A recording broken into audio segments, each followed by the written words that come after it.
Pull day? You load up the cable machine. You grab the bar, you pull it toward you. You feel something in your arms, a little in your shoulders, maybe a pump in your biceps.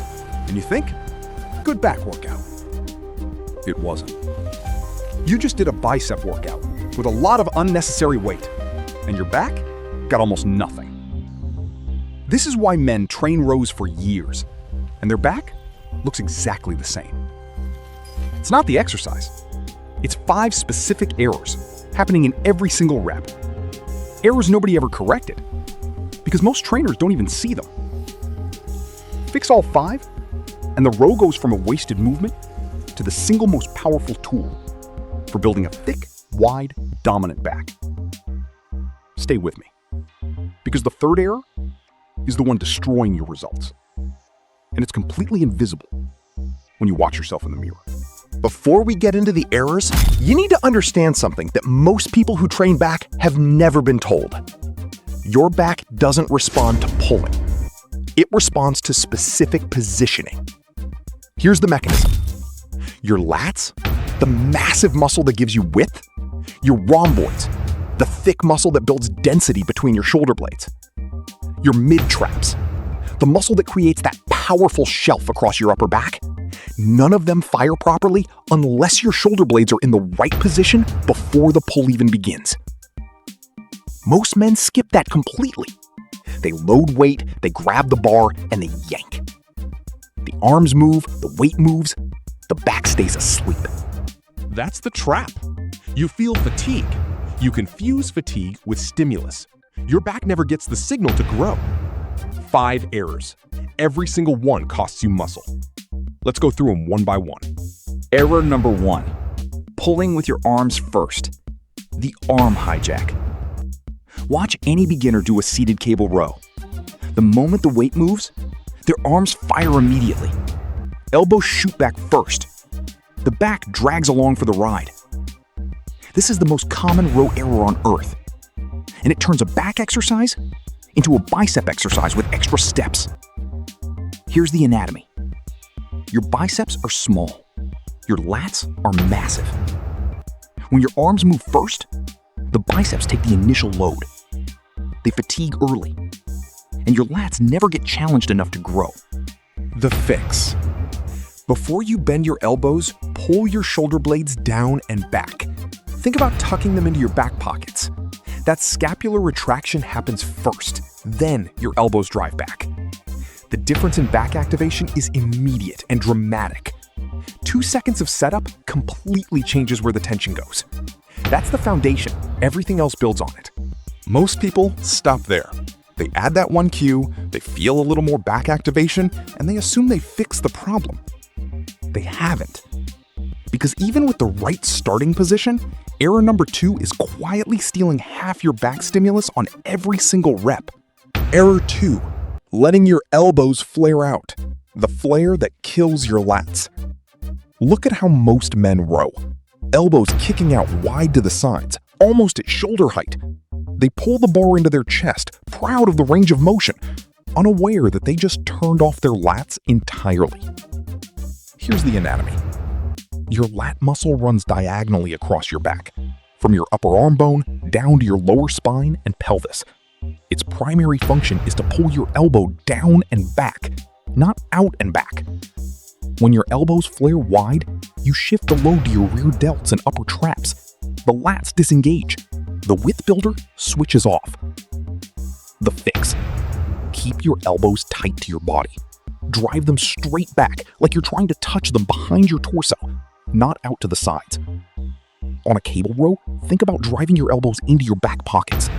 On a dumbbell row, imagine your elbow is a piston firing straight back, parallel to your torso.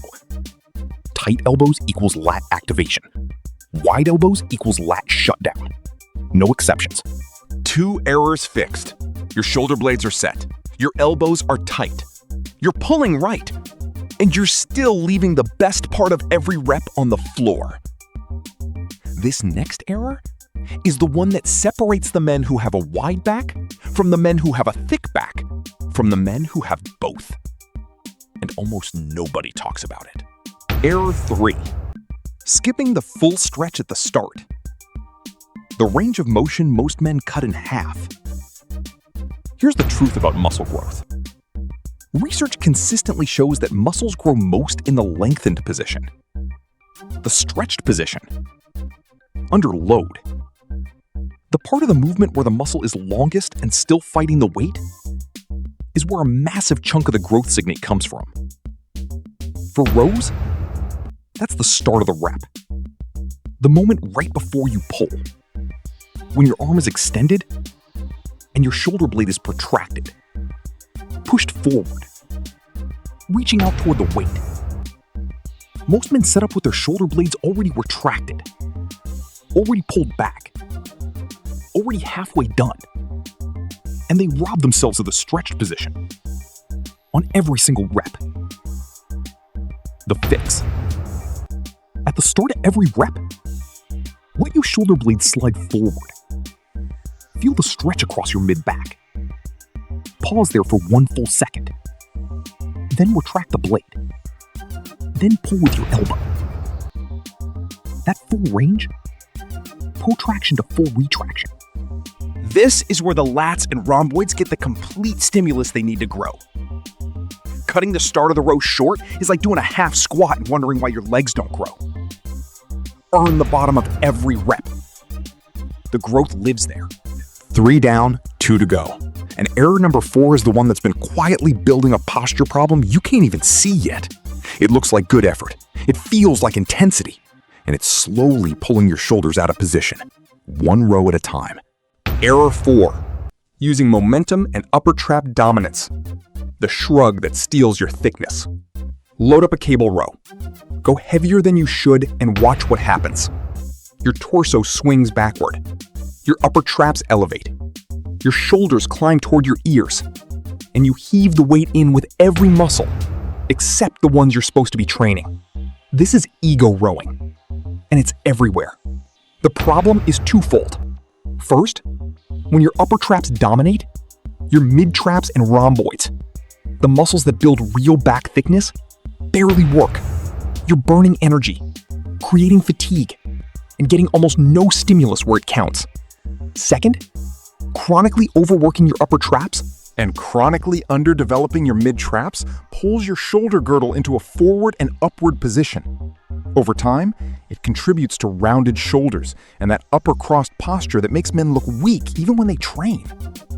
You're not building a back, you're building an imbalance. The fix. Drop the weight. Keep your shoulders packed down, away from your ears throughout the entire movement. Think about actively depressing the shoulder blades, pulling them down as you retract them, not letting them shrug up even 1 millimeter. And stop swinging. Your torso should be nearly still. A slight natural lean is fine, but momentum should not be doing your work. Less weight, more muscle. Every time.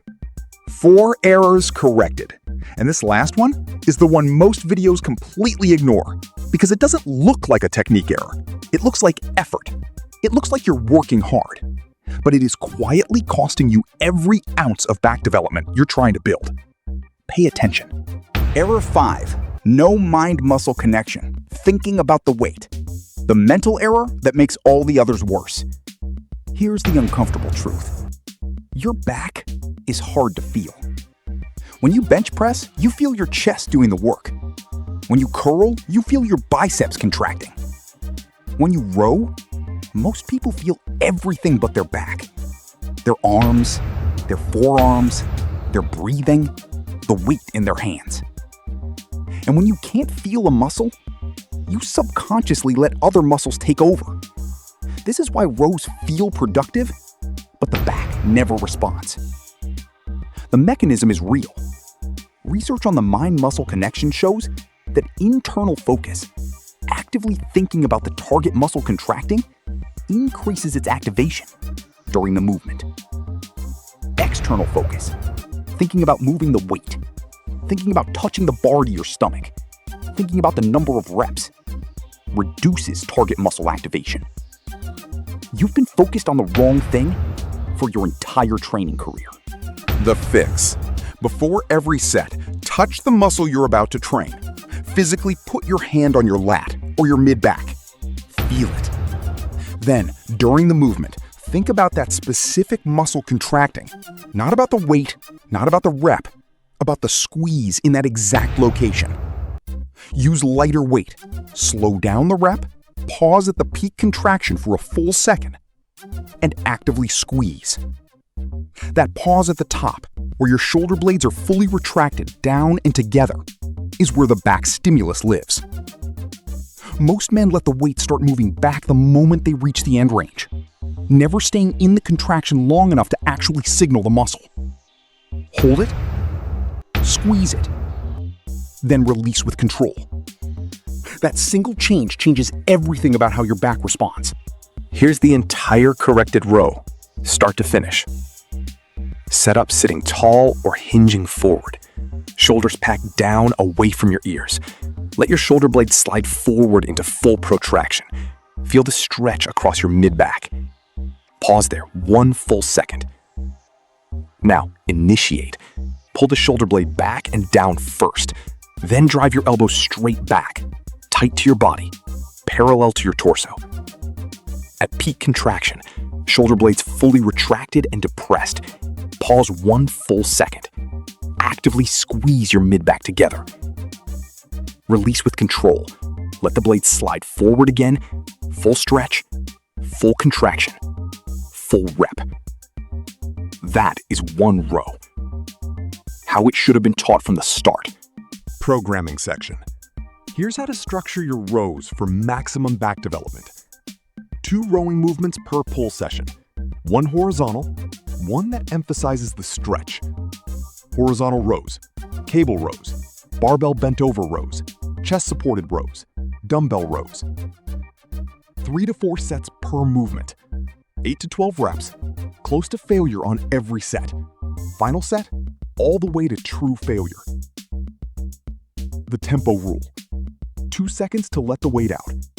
Full stretch pause 1 second. Pull with control, squeeze pause 1 second.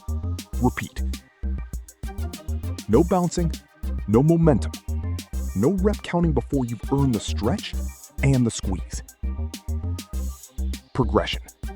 Every week either add weight, add a rep, or slow the tempo. If you do the same row, at the same weight, at the same speed for 2 months, your back has 0 reason to grow. Force adaptation. Every single week. 5 errors. Pulling with your arms first instead of initiating with the shoulder blade. Letting your elbows flare wide instead of driving them back tight. Skipping the full stretch at the start of every rep. Using momentum and upper trap dominance instead of controlled contraction. Thinking about the weight instead of the muscle. Every one of these is fixable. Today, in your next session. And here's what's going to happen. You're going to drop the weight. It's going to feel lighter than you're used to. And your back is going to be on fire in a way it never has been before. That's not weakness. That's your back finally receiving the signal it's been missing for years. The men with thick, wide, powerful backs aren't pulling more weight than you. They're pulling it differently. Fix the movement, fix the muscle, fix the back. Drop a comment below with the number of the error you know you've been making. And if you train with a partner, send them this video, because I guarantee they're making at least 3 of these right now. Watch the vertical pull video next. Pull-ups and lat pull-downs, same principle, different errors. And fixing those 2 movements together is how you build the back most men are still waiting for. Subscribe if you want training content that respects your intelligence and actually tells you the truth. I'll see you in the next one.